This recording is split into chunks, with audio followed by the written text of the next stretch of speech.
Türkmen gençleri baş eğmez hiçbir zaman. Ateşle sınandık, çelik oldu duruşumuz.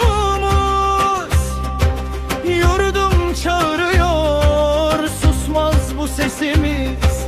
Türkmen gençleriyiz, bozkurt bakışımız. Türkmen gençleri bozkurt gibi dürüst. Korku nedir bilmez, dönmez geri. Telafer için yürür ileri. Yıkılmaz asla bu millet diri.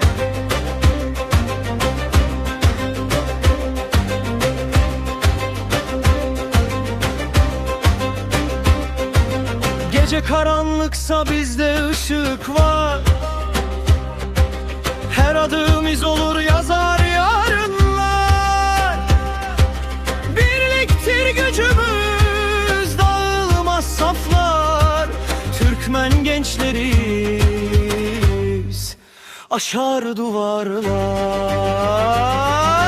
Türkmen gençleri bozkurt